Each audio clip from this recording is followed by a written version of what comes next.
I would love to dive into the big question for all of you. And this one will go we'll start with Luke and end with Gala. How do you know when your business is being guided by your soul versus your ego? Because there are so many opportunities that come to you now, huge opportunities. How do you know it's your soul's voice versus your ego's voice? It's an interesting question because I think a lot of us, and if not yet, you will come in contact with opportunities that require collaborations or potentially a sponsored post of some kind. So for me, an example is when a brand or a company gets in touch for a sponsored Instagram post or Facebook post. And initially, it was very tempting to do a lot of them because they're financially benefiting. But what happened was there was a transition where my ego stopped wanting or needing money over respecting my audience and also respecting what I was genuinely interested in. So at first, straight off MKR, it was like, oh, cool, yeah, they're going to send me this free shit and I'm going to get paid to post a photo about it. That was all great, but that was all ego. And then I realised I would much rather do little to none of those and only do it for products or brands or experiences that I genuinely do or use that feels right, paid or not paid. It shouldn't have been about the money ever, and I should only ever save. I think social media is a very, very sacred place, and if you build an audience, it is very, very important to respect them for following you. So don't treat them with disrespect by going ego post, ego post, ego post. Show them posts that someone once told me that the best thing you can ever do anytime you post on social media is use it to start a worthwhile conversation. It should never be about ego or this is where I am, this is what I'm doing, the end. It should be something about you guys sharing something with you. So yeah, that was my experience with that, making sure it was coming from the right place with love. Yeah, I echo that. I think that it's really important that when you are sharing, and I don't know if social media is what we're meant to be talking about or just business in general, but I think that for me, coming from a place of like, okay, how can I help other people with what it is that I'm sharing? And it's been a subject that I've noticed a lot lately where people are sort of like, do I share everything? And it's almost like a part of your ego is like, yeah, share everything. Everyone wants to know. And then there's like this other part of you that's like, no one gives a shit. Like no one cares about you or what you're doing. And so it's definitely this balancing act. I think that I would always have the intention to come from like, okay, how is this helping other people? It doesn't need to all be about me. But then there's also that balance that sometimes the shit that we go through is stuff that people do need to see us experiencing as like on a really human level for them to see that it's okay. So I don't know, I find that I battle with this all the time. The ego pops up all the time and I don't hate my ego. I think that it's a part of me that should be loved and adored. But yeah, it's often checking in and being like, oh, is this the part of me that's crying out for attention? Or is this the part of me that's here to serve? So yeah, I hope that helps. Love that. I'll talk about it in context with creations because that's what's really present for me at the moment. So as Yvette mentioned in my bio, I'm working on a product that's about navigating transition, and I really feel like that is a soul project because it doesn't make sense in lots of ways. And my ego is like, oh, you know, is this a good idea? Is this something that people actually want? And every time I've tried to push it to the side, my soul has been like, no, there's things you need to share here. And it's going to require you being vulnerable, and it's going to require you putting things out there that you might not like to put out there because it's about my journey as well. So I think for me, you know, when we're speaking specifically about our creations in the world, you will know when it's your soul because you won't be able to get away from it. It'll just keep coming back up until you honour it. So, did anyone read that interview that Quincy Jones did with GQ magazine recently? No. It was all over American Twitter. I guess you missed it. It was amazing. He talked about how like Marlon Brando would have sex with anything. It was really amazing. But that's not the point. The point is that he was talking about like making Thriller, and you know, he's an amazing producer. He's had his hand in so much great music. But what he said, and I told Yvette this, and she was like, please say that tomorrow. He said, when he was talking about like Ciroc vodka and Fat Farm and like people in hip hop who basically were like, oh, I'm going to do this thing to make money.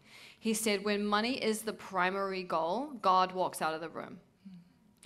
And if you're creating something with the sole intention of making a bunch of cash, you're not going to feel good about it. It's not going to work.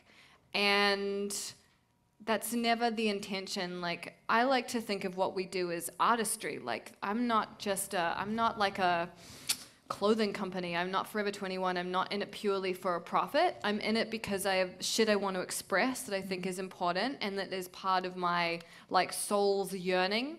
Such a feminine thing to say, but you know what I mean? Like, if you feel that, right? Like, you really want to share something.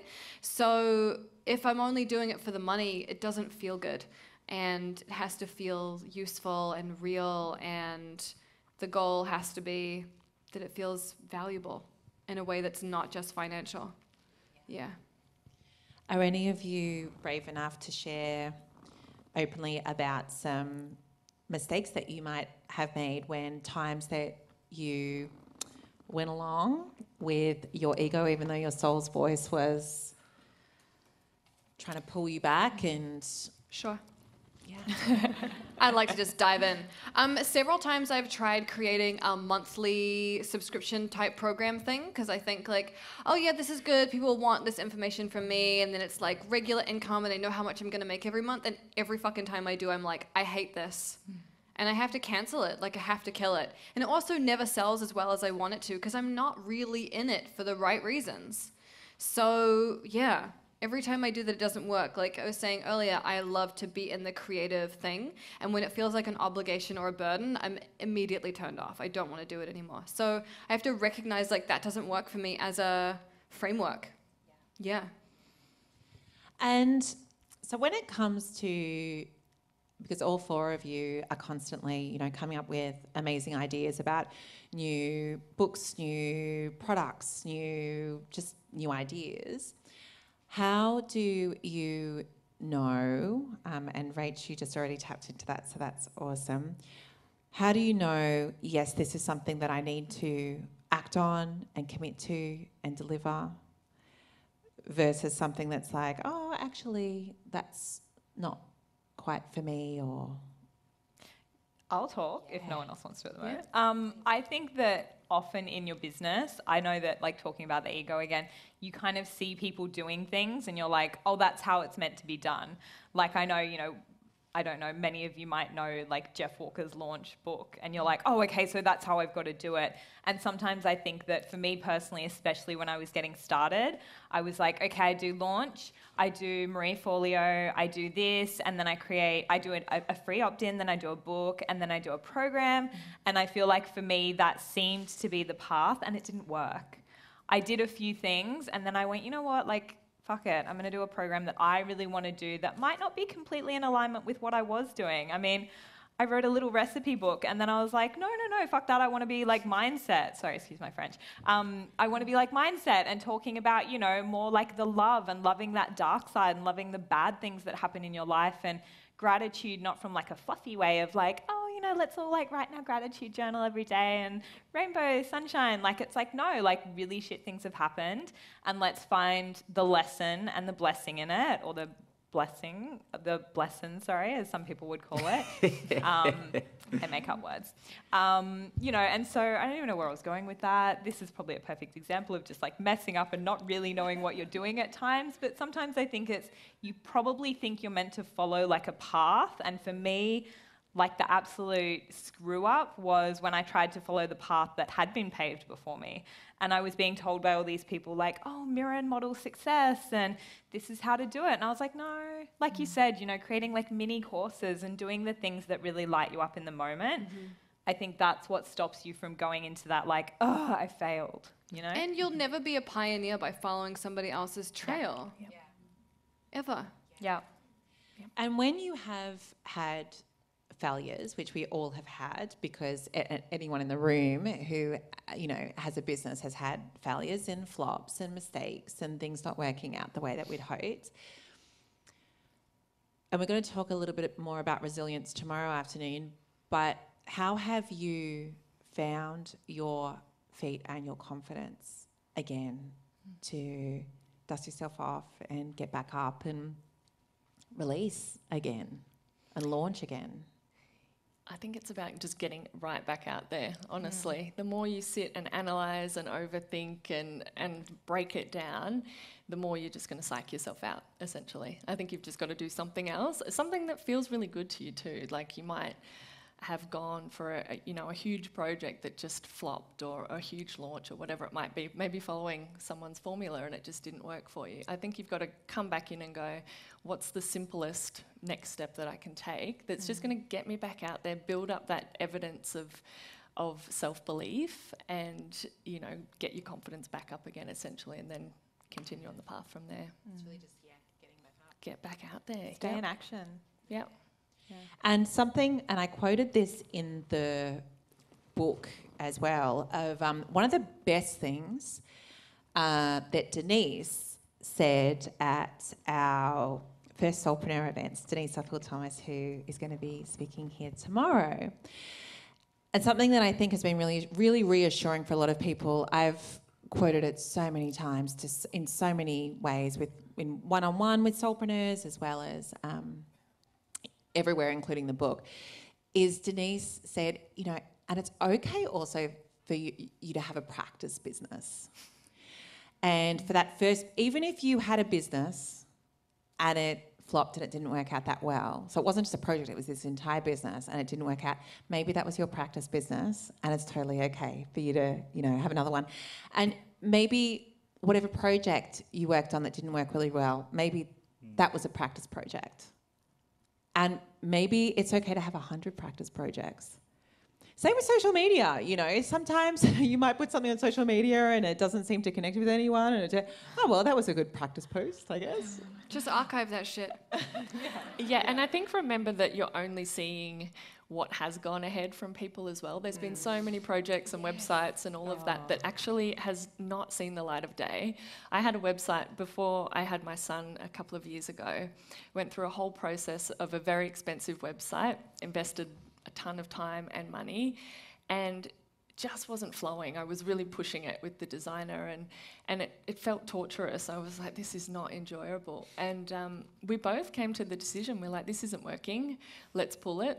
Lost the money, went on with my life, ended up having my son, and the website I would have put out there is so vastly different than what I will now create, because obviously there's just been so much that's happened and I've grown so much in the last few years, but it wasn't meant to happen. But, I'm telling you this now, but you might not have known that. So I think remember that all those buried projects, we're just not hearing about them. We're hearing about the highlights on social media and out there in the online space.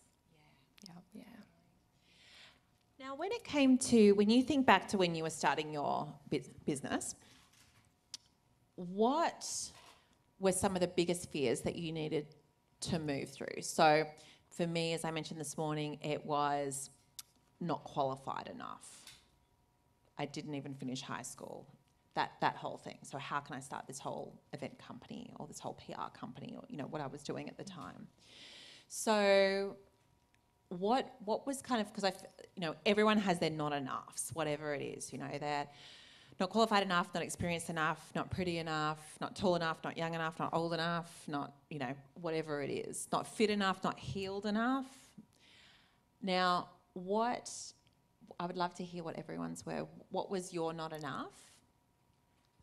Or what was your biggest fear that came up for you as you were starting to sort of get out there into the world? I think for me, and it was self-imposed almost, this form of imprisonment that because I was too busy comparing my journey and my content and my career progression against others and people who were also in my industry and my peers, I put this reversal projection where I thought they would judge me, how I was perceiving them.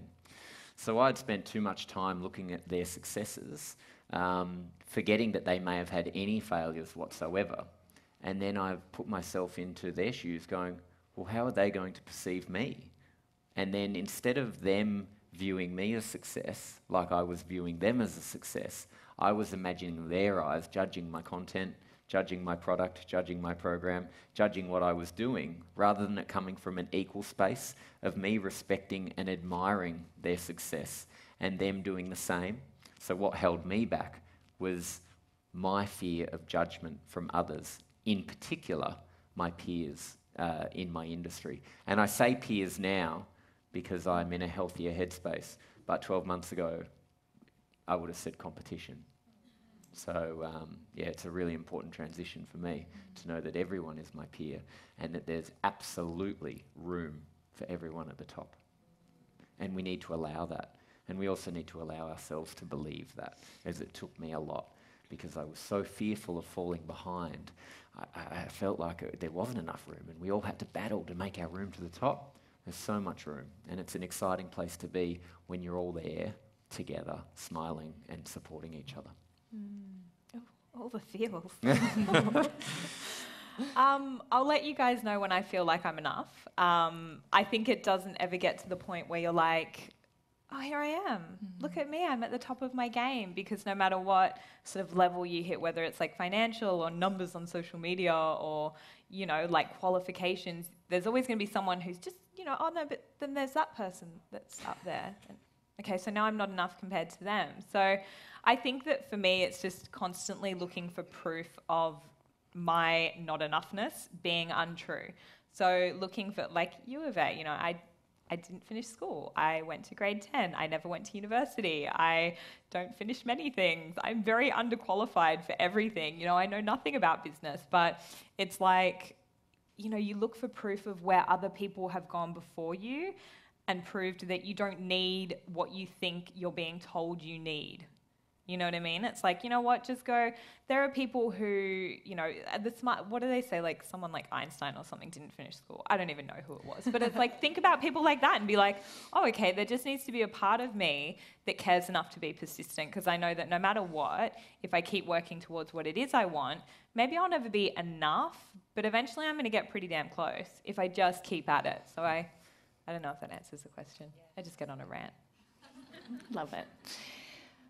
When I first started my business, my big fear was around wanting to have a plan and a structure for my coaching business, because it started in a bit of a whirlwind. And I really thought, for the first little while, I thought I had to follow a bit of a structure, and I didn't have it. So there was this disconnect where I thought I was winging it. But what I realised after a little while was it was just about me giving myself permission to actually create my own structure. I didn't need to follow, you know, a set plan of how I was going to coach my clients. And naturally, I fell into that. But it was, yeah, at the very beginning, it all started very quickly, my business, and I had quite a few clients jump on quickly because I'd been blogging and had essentially sent a newsletter out saying that I was going to take on some blog coaching clients. I'd been blogging for 18 months at that point, thinking no one would respond, and lots of them came back, and so I thought, shit, I don't know what I'm doing. I actually don't know how to coach them. And when I broke it down, it was like, I know how to guide them through. I come from, you know, marketing PR world in the corporate space, so really, I think, yeah, it was just coming back to, I don't need the plan, I don't need the structure, I just need to give myself permission to actually make this up in a way that feels really good for me moving forward. Yeah. So I started my business almost like 12 years ago. It was a really long time. So it's almost hard for me to remember what I went through at the time when I first started, but I do remember thinking that starting a business really brought up every single limiting belief I'd ever had about myself, brought it to the forefront. And I was tapping on every limiting belief that came up every day. Like I was tapping like 5 times a day on shit that came up for me about, who am I to say this? I'm not enough. I'm never going to make enough money. Why does anybody care? Blah, blah, blah. And that's really what got me through, just tapping on every single belief that came up. And things moved really, really quickly for me, and I'm sure that part of it is because I was dropping all the resistance that I had, and my blog like exploded. And if I'd been afraid to put myself out there, if I'd been afraid to really speak up and say how I felt, then I know that it wouldn't have grown as quickly as it did. Yeah. And something I'm really mindful that we're going to start running out of time so fast. All of these panels, I feel like we're just going to want them to just go for hours. And we do have a social media and sort of digital media focused panel, big panel tomorrow, with really practical steps for us to all be taking. But I do want to talk for a sec about connecting with the souls of our audience. And this is going to really tie into, in a more marketing term, into niche. And the fact that, you know, so many of us are so concerned with getting approval from everyone and everyone that's ever known us, or everyone that's ever been on the internet at any point ever. We want their approval. We want them to all like us. And but they're not all your people. They're not all your people. And the more that we niche into our people, the souls of the audience and the people who really do need us and want us to be entirely ourselves. But some of that involves letting go and shedding some of, if you've already got a community, that might mean that some of those people are going to leave, and feeling totally okay with that. And seeing that as just like, you know, I really want you guys to leave here this afternoon feeling like you've just been given a massive permission slip to be entirely you, and to be polarising, and to be, you know, it's okay. It's okay. And there are some great stories from within this panel on this. Luke in particular, I'd love for you to share. Yep. Yeah. So back when I did My Kitchen Rules, I hadn't really openly come out. I was to my friends and family, of course, but it wasn't something that was public or a part of my career as such. And as time evolved, my social media really became more about my business. So it was about food, it was about putting out kind of my tips on mindset. It was the meals, mindset and moves. So not often were people seeing my family, my friends, or my partner, okay? And recently we've had the postal vote on the marriage situation. And having spent, you know, a couple of years not ever mentioning my sexuality or really alluding to it in any way, because it just naturally hadn't come up. Certainly wasn't hiding it, but it had just not naturally come up. I posted a photo saying how happy I was as a gay man, and my experiences growing up were really tough at an all-boys private boys' school, and struggling with the thoughts, but being in a heavily Christian environment, and it was just, you know, very tough for me. And I shared that story, and I didn't think much of it at all. It was, to me, celebrating the fact that it was a yes, and sharing how I'm really excited that this yes is a vote towards showing anyone else who's struggling like I did that it's okay, and you don't have to be as scared as I was. So as much as it received a very positive response, I lost over 200 followers in a couple of hours. Fuck those losers. And you know what? No absolutely. What was exciting is that I wasn't, you know, if I posted a recipe and lost 200 followers, I'd start thinking about what my food philosophy was and what was going on. But it was interesting that brought out the people who maybe were there for some elements of who I am, but not who I was completely. And I was really happy to lose them, because fuck them. Literally, if you can't be happy for me and people in my community, then fantastic. I don't want you following me for the other stuff, because I'm a complete package. You want me, you get the meals, mindset, moves, and everything else. You know, that's just how it is. You know what I mean? Yeah. So if you lose anyone, fuck them. They're not meant to be on your journey anyway, you know. Have the right people around you for the right reasons. Yeah. It's empowering that way. It's been really interesting in the States, like, you know, a lot of us in kind of like lifestyle blogging or fashion blogging or even spirituality didn't talk about politics for a long time.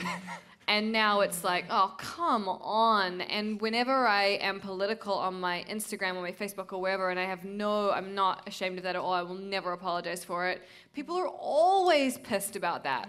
I follow you for radical self-love, da-da-da-da-da. Well, how the fuck is this government encouraging radical self-love? Get off my fucking page. Like, if you don't support everyone then no, Yeah. this is not for you. Yeah. Totally. So good. And yeah, I mean, yeah. And or Rach, do you have something to add? I'm out. I mean, I'm not out, but Really nailed it. Well, the next question was about confidence of being your true self, loud and proud in the world. So we've definitely covered that one. I think we all have that covered. I think we're good. I think we're good. Yeah, good. So I actually think on that note, I think we've got time for one or maybe two questions. Who has a question for the panel based on the topics we've been speaking about? Gala, thank you very much for what you've shared. Just when you're going on with your tapping, is there someone that you recommend to follow? Because that's come up as a common thread for myself. Mm-hmm.